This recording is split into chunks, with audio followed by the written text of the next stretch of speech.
My name is Phil Oxendine, Aphasia Phil, and I approve this message.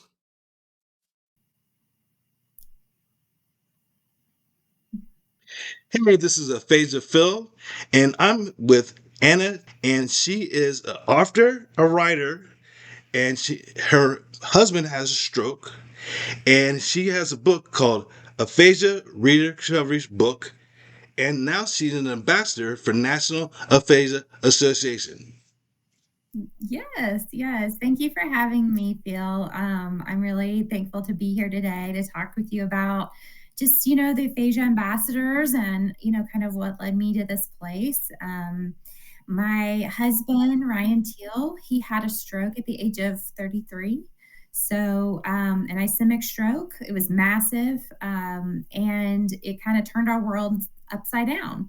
So, from a caregiver standpoint and from, some witnessing from my end, someone with aphasia and how hard that journey has been, that has been one of the reasons why we do want to be active in our community and be an ambassador and, spread the word about aphasia just from what we've experienced in our own journey. I mean, just from even early on when Ryan was in the hospital with doctors, that you think would know about aphasia, would know how to talk to you or communicate. And that was the biggest shock to me that, we almost had, like, once we learned about aphasia and knew what it was, we almost had to train the doctors.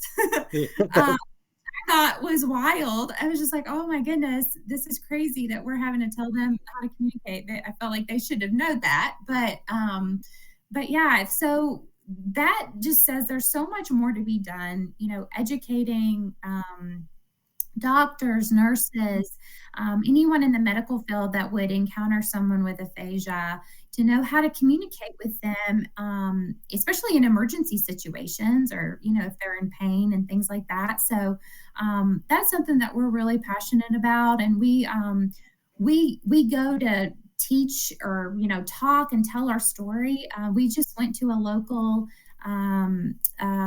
event here for Stroke Awareness Month last month. Okay, good. Um, yeah, to tell our story. It was a local hospital, and it was great to get to meet other people like us who have, been down that hard path of recovery and just talk to them and know that we're not alone, that we have each other, and that there are resources and things out there to help you get better. And it's just having that connection, which is so valuable, for both me as a caregiver and for Ryan.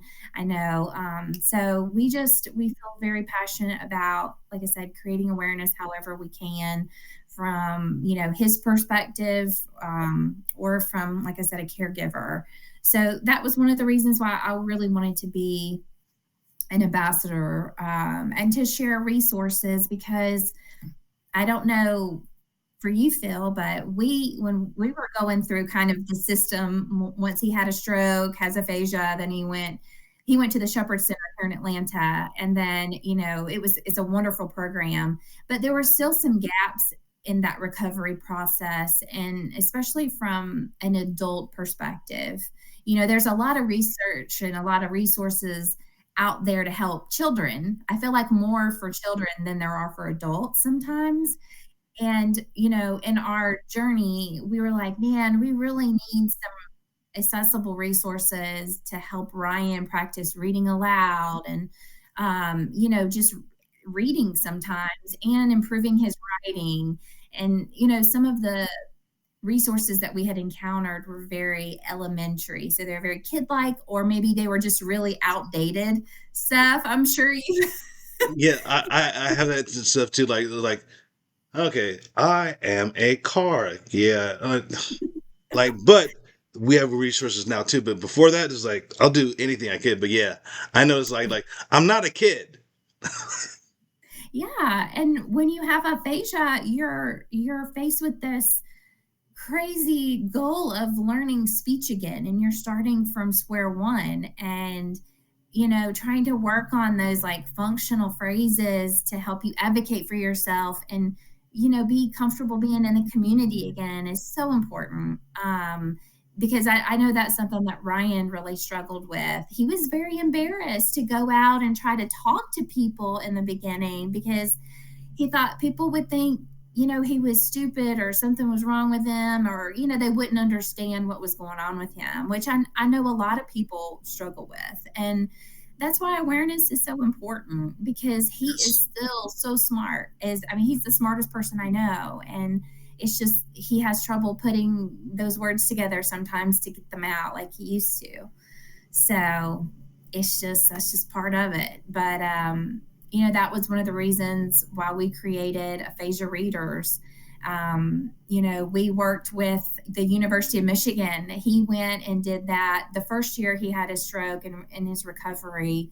We were blessed enough to go there for a month to go get intensive speech therapy for him. And we initially wanted them to develop the books. We were like, here, guys, like, this is what we need, can you do it? So, but they were like, unfortunately, we don't have the bandwidth to do that right now. And so we were kind of bummed about that. But, after kind of a lot of prayer and soul seeking, we thought, this people really need this. And, we talked to other people in the aphasia community about it. And they're like, yeah, we would love something like this. And so we just were like, well, we'll do it. We'll fund it and try to figure out a way to do it. And we did it. And So cool. I all, mean, all the trust me. pieces came together. So, and, thankfully, the University of Michigan, their speech pathologists who are just amazing. I can't say enough good things about them. They were like, we will consult with you and just oversee the writing of the book and kind of what you need. And so, working with them and then working with our neurologist, we were able to kind of put these together and put those out there. And it's purely a passion project for us, because we needed those, so we felt maybe someone else needs those too. They do. um They do. Trust me. yeah. Yeah. Yeah, and so there's 3 books out there. They're beginner, intermediate, and advanced. And the beginner is very simple, short sentences, 1 syllable, 2 syllable words, very simple. And we have icons above some of the words to help with word retrieval, because that's so important too, is that visual support sometimes, to kind of get that word out. And then Aphasia.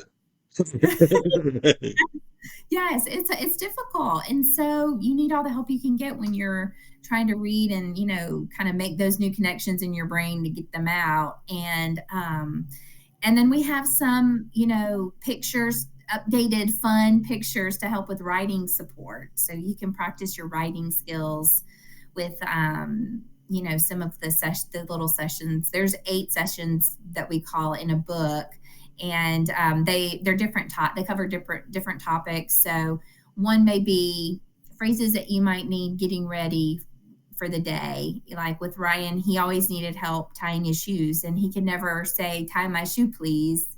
So that was Okay. one of the phrases that we put in the book. So, identifying some of those key phrases to help you be independent or advocate for yourself. So a lot of thought went into that development process. And but they're great. They're flexible. You can practice as many or as much as you want, depending, because I know some people have neurofatigue, so that can be hard.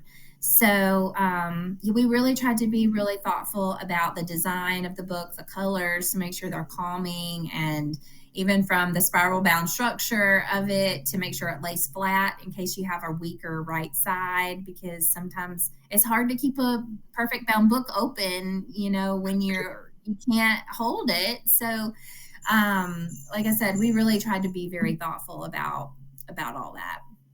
But most of the proceeds that we get from each book go into creating awareness. So either supporting intensive aphasia programs across the country that we're familiar with, or supporting events, or putting that money back into writing more books, because sometimes it can be expensive to Yeah. do that. But we want to do more, to put more out there. But like I said, it's purely a passion project. And So we started with those, and then we have a lot of great resources on our website for caregivers to help practice speech with their loved ones. We call our most popular one is fridge functional phrases, which try saying that Say that 5 times. again. No. Did you say that? I was You're like, just what like, do you, what did you no. say to me? Aphasia? What did you say to me? So there is kind of a tongue twister, but those kind of came about with, as a busy caregiver and juggling everything, trying to get Ryan to therapy. We would have events that would come up like birthday parties or weddings or baby showers or things like that, where I couldn't help but notice Ryan was a little not like he wasn't engaging in conversation, and that can be lonely. And so I created these really simple one pager documents that are filled with phrases that might help you communicate with other people and hold dialogue, and you could just print them out, put them on your fridge, and practice it before a big event, Okay. and it's super helpful, just to help reduce that loneliness. Because I mean, loneliness is something I think it's not talked about enough, when it comes to caregiver groups and people with aphasia.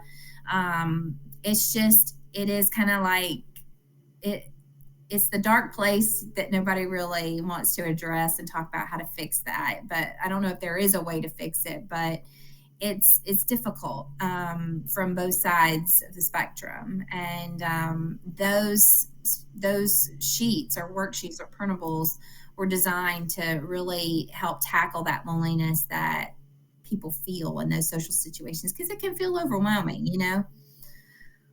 but Yeah. yeah, so we've got all different kinds of things on our website, free resources. We've got some things from the University of Michigan, aphasia program. We've got some blog posts from people who are, developing new things for new travel techniques, new sporting techniques for people with aphasia. So we really try to cover a lot of like adaptive techniques and resources that people might want to know about, from that perspective. There'll be a link for everything in my video. So, is there anything else? No, just like I said, we're excited to be a part of the ambassador program and hope that we can support however we can, whether it be with more books or more speeches. We love to go and speak and tell our story and to help other people, because it just feels like it's part of the healing process for me anyway. And so the more people we can help, the happier and more healed we can become. So like I said, I just appreciate to be here with you today and to tell that story and to share our resources with you. Thank you so much. And I'll talk to you soon.